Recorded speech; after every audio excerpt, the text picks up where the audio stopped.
राजस्थान की राजधानी जयपुर के अंदर एक रामगंज इलाका है। बात कर रहा हूं 2 मार्च 2024 की दोपहर लगभग 12 बजे के आसपास एक घर से चीखने चिल्लाने की आवाज़ें आ रही थीं और जैसे चीखने चिल्लाने की आवाज़ें सुनने के बाद उस परिवार के और आसपास के लोगों ने उस तरफ दौड़ते हैं। जाकर देखते हैं कि लगभग 1.5 महीने का एक बालक है जिस पर किसी ने जानलेवा हमला किया था। जैसे ही उस बालक को उठाते हैं सीधा हॉस्पिटल लेके जाते हैं। हॉस्पिटल में उस बालक का उपचार शुरू हो जाता है। डॉक्टरों ने कहा कि ये मामला पुलिस केस है, इसलिए पुलिस को सूचना देनी ही पड़ेगी। पुलिस को सूचना दी जाती है और जब पुलिस मौके पर पहुंचती है तो पुलिस पूछती है कि आखिरकार क्या कारण था। तो बताया जाता है कि घर में कोई अनजान शख्स घुसा था और उसने इस बालक पर जानलेवा हमला कर दिया, यानी कि सर्जिकल ब्लेड से उस बालक की हत्या करने की कोशिश की थी। उपचार चल रहा था लेकिन 9 दिन के बाद आखिरकार उस बालक ने दम तोड़ दिया। बालक मर गया और मरने के बाद आखिरकार पुलिस उन सवालों के जवाब तलाश कर रही थी कि कौन था वो व्यक्ति जिसने उस बालक पर हमला किया, आखिरकार क्या दुश्मनी थी उस बच्चे की। पुलिस सवालों का जवाब तलाश कर रही थी। लगभग 17 दिन बीत जाते हैं। 21 मार्च 2024 को आखिरकार पुलिस ने उस कातिल को ढूंढ ही लिया जिसने उस 47 दिन के बालक का कत्ल किया था। नाम उज़ैफ होता है उस बालक का और वो असली कातिल होता है उसकी अपनी सगी माँ जिसने उसको अभी 47 दिन पहले ही पैदा करके दिया था। दरअसल पुलिस के सवालों के जवाब में वो कहती है, मीडिया के सामने वो कहती है कि मेरा बच्चा दोपहर में ज़ोर ज़ोर से रोता था और उसके रोने की आवाज़ें मेरे सर में दर्द किया करती थीं, मुझे परेशान किया करती थी। इसलिए मैं 4-5 दिन से सोच रही थी कि किस तरह से मैं इसका कत्ल करूं, किस तरह से मैं इसको मारूं। जब मुझे कुछ नहीं सूझा तो सर्जिकल ब्लेड से उसका गला काट रही थी और गला काटते हुए उसका ब्लेड गले में फंस जाता है, लेकिन फिर भी उसे दया नहीं आ रही थी। लेकिन जब ये सब हो जाता है तब जाकर उसे एहसास होता है। आखिरकार इस कातिल का तो पुलिस ने पता निकाल लिया और सोशल मीडिया पर जब ये पता चलता है तो लोगों को यकीन नहीं हो रहा था। जैसे ये घटना सोशल मीडिया पर वायरल हो रही है, ठीक ऐसी ही एक और घटना है जो कि उत्तर प्रदेश के बदायूं से है। 2 बालकों की निर्मम हत्या कर दी जाती है। हत्या करने वाला जो व्यक्ति होता है वो पुलिस के से भागने की कोशिश कर रहा था, एनकाउंटर होता है और मारा जाता है। लेकिन सवाल जस का तस बना हुआ है कि आखिरकार उन 2 मासूम बालकों का गलती क्या थी, क्या कसूर था उनका। आज की कहानी के माध्यम से यही जानने की, यही समझने की कोशिश करेंगे कि आखिरकार क्या हुआ था और क्यों हुआ था, क्यों उन बालकों को मार दिया गया। आदाब, नमस्कार, सत श्री अकाल। मैं उस्मान सैफी। आज की जो सच्ची घटना मैं आपको सुनाने जा रहा हूं, ये सच्ची घटना है उत्तर प्रदेश के ज़िला बदायूं की। बात कर रहा हूं 19 मार्च 2024 की सुबह लगभग 7 बजे के आसपास। थाना अलापुर लगता है और कस्बा है इसका सखानो। यहाँ का रहने वाला एक व्यक्ति जिसका नाम होता है बाबू। बाबू के 2 लड़के होते हैं, एक का नाम होता है साजिद और दूसरे लड़के का नाम होता है जावेद। साजिद और जावेद रोज़मर्रा की तरह अपने घर से निकलते हैं। यहाँ से लगभग 11.5 किलोमीटर दूर मंडी चौकी क्षेत्र में एक कॉलोनी है, बाबा कॉलोनी। वहाँ पर उनकी सैलून की दुकान होती है, वो लोगों के बाल काटते हैं। लेकिन 19 मार्च 2024 का दिन था मंगलवार और मंगलवार के दिन ये बताया जाता है कि दुकान पर कस्टमर पूरे नहीं आते, कम आते हैं। कम आने की वजह यह है, ऐसी मान्यता है कि अगर छोटे बच्चों के बाल काटे जाते हैं तो छोटे बच्चों की उम्र कम हो जाती है। साथ ही अगर बड़े लोगों के बाल काटे जाते हैं तो बताया जाता है कि उन पर कर्ज चढ़ने लगता है। तो इसलिए इस मान्यता के तहत मंगलवार के दिन बाल बहुत कम लोग कटवाते हैं। इसलिए उन लोगों ने सोचा कि घर पर बैठ कर ही क्या करेंगे, भले ही चाहे कम ग्राहक आएँ लेकिन कुछ वक्त कट जाएगा, इसलिए चल पड़ते हैं। 7 बजे घर से निकलते हैं। लगभग आधे घंटे या 20 मिनट का वो रास्ता होता है वहाँ दुकान पर पहुँचने का। दुकान खोलते हैं और जब ग्राहक नहीं आते तो 3 बजे यहाँ से चले जाते हैं।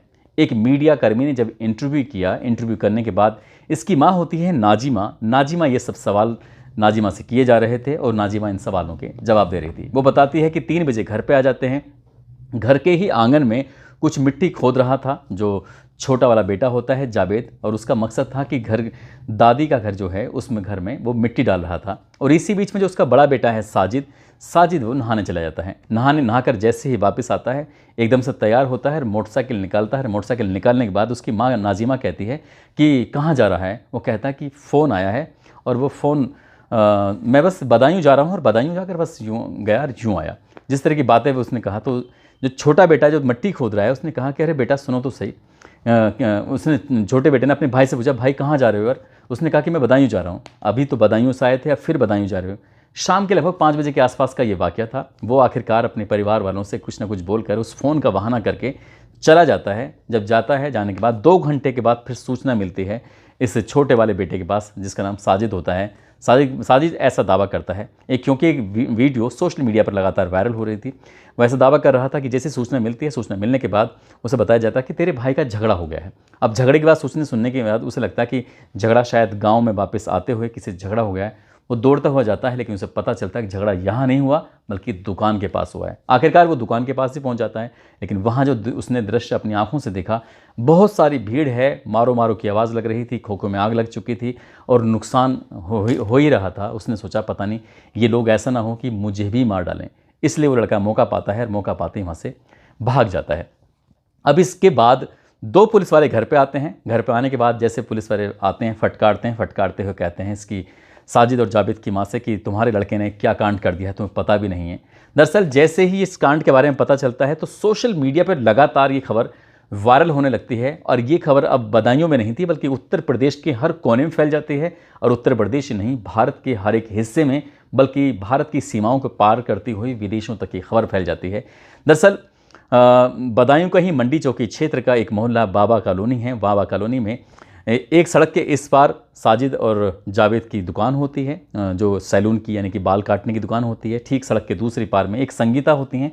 संगीता का अपना ब्यूटी पार्लर होता है। संगीता जब ये घटना घटी थी, उस घटना के दौरान संगीता, उसकी सास, उसके जो पति होते हैं, वो किसी काम से लखीमपुर खीरी अपने गए हुए थे किसी काम से, और उनकी 3 बेटे होते हैं, जिसमें बड़ा बेटा आयुष प्रताप, दूसरा बेटा पीयूष प्रताप और तीसरा बेटा अहान होता है।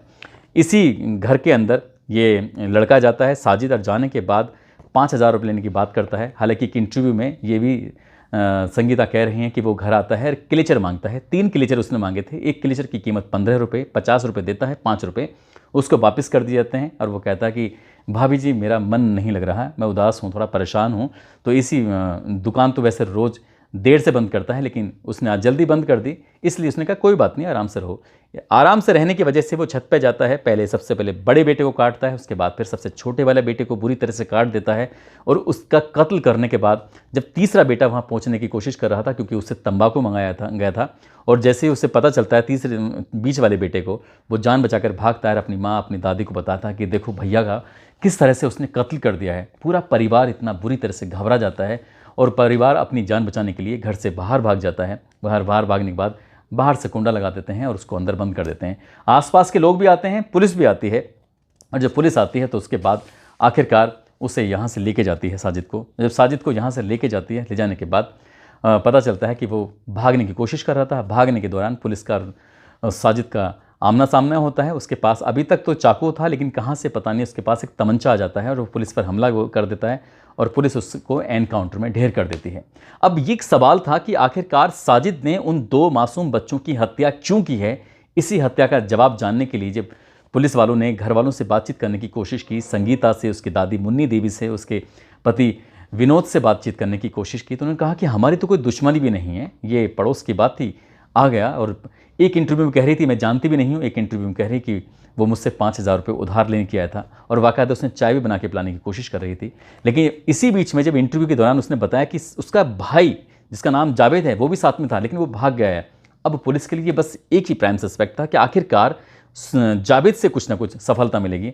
पुलिस ने उस जावेद को ढूंढने की कोशिश की, लेकिन जावेद का दावा ये है, उसकी माँ का भी दावा है कि वो मौके पर था। मौके पर आने के बाद जब देखा कि भीड़ उग्र हो चुकी है, और उग्र होने के बाद अब कुछ था ही नहीं, बचा ही नहीं, तो भाग जाता है। भागकर सीधा दिल्ली पहुंचता है। दिल्ली जाने के बाद इधर उधर घूमता रहता है और वापस वो बरेली की तरफ जाता है। उसे लग रहा था कि ऐसा ना हो जैसे साजिद का एनकाउंटर हो चुका है, तेरा भी एनकाउंटर ना हो जाए। तभी वो एक बारादरी थाने के पास में खड़ा हुआ था। कुछ टेम्पो वालों और दिग्गज लोगों ने उसे पहचान लिया। पहचानने के बाद उससे जब बातचीत होने लगी तब उसने अपना आधार कार्ड दिखाया कि भाई मेरा नाम जावेद है और मेरे भाई के साथ ऐसा मसला हो गया है, बस मैं पुलिस में सरेंडर करना चाहता हूँ, मेरा कोई दोष नहीं है। उसने एक कहानी गढ़ी, जो कहानी कई बार ऐसा लगता है कि जैसे गढ़ी गई है, यकीन नहीं होता, लेकिन पुलिस ने उसे गिरफ्तार किया। और गिरफ्तार करने के बाद सौंपा तो उसने कुछ अलग बताया कि मेरा भाई मानसिक रूप से बीमार रहता था। 10 साल की उम्र में उसने एक बार अपने आप को ख़त्म करने की कोशिश की, चोए मार दवा खा कर, और उसकी हालत इतनी ख़राब थी कि छोटे सरकार और बड़े सरकार के यहाँ पर वो हाजिरी लगाया करता था। लेकिन जो पुलिस के सामने एक कहानी बनाई जाती है, उसने बताया जाता है, पुलिस अब प्रेस कॉन्फ्रेंस करती है। प्रेस कॉन्फ्रेंस करने के बाद जब पुलिस ने ये बताया कि हाँ, उसके बारे में ये पता चलता है कि बचपन से बीमार था और उसने 10 वर्ष की उम्र में ऐसा करने की कोशिश भी की, और तथ्य जुटाए जा रहे हैं। लेकिन इसी बीच में जब मीडिया कर्मियों ने सवालों की झड़ी लगाई है, तो वो सवालों की झड़ी कुछ इस तरह से होती है। सवाल पूछे जाते हैं कि सर एक बात बताइए, तमंचा कहाँ से आया? जब उसके पास तमंचा था तो उसने घर में बच्चों की हत्या आखिरकार इस हथियार से, यानी कि धारदार हथियार से क्यों की? पुलिस ये कहते हैं कि इसका जवाब हम जानने की कोशिश कर रहे हैं, अब पता करने की कोशिश कर रहे हैं और जल्दी से जल्द बता देंगे। लेकिन एक सवाल जब पत्रकारों ने पूछा, और पत्रकारों ने सवाल कुछ इस तरह से पूछा था कि आखिरकार आपने सीडीआर निकाल ली है, सीडीआर निकालने के बाद आपको क्या सबूत मिलता है, क्या जानकारी मिलती है? तभी एसएसपी साहब भरी मीटिंग में, भरी प्रेस कॉन्फ्रेंस के अंदर कहने लगते हैं कि सीडीआर को हम सार्वजनिक नहीं कर सकते।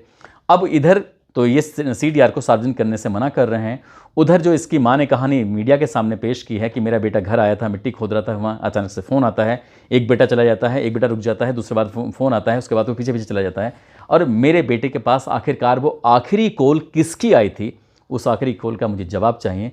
मेरे बेटे की एक की लोकेशन घर के अंदर है, दूसरे की लोकेशन कहाँ कहाँ जाता है, किससे बात करता है, जितनी भी सीडीआर के अंदर बातचीत का पूरा सिलसिला है वो भी निकाला जाए।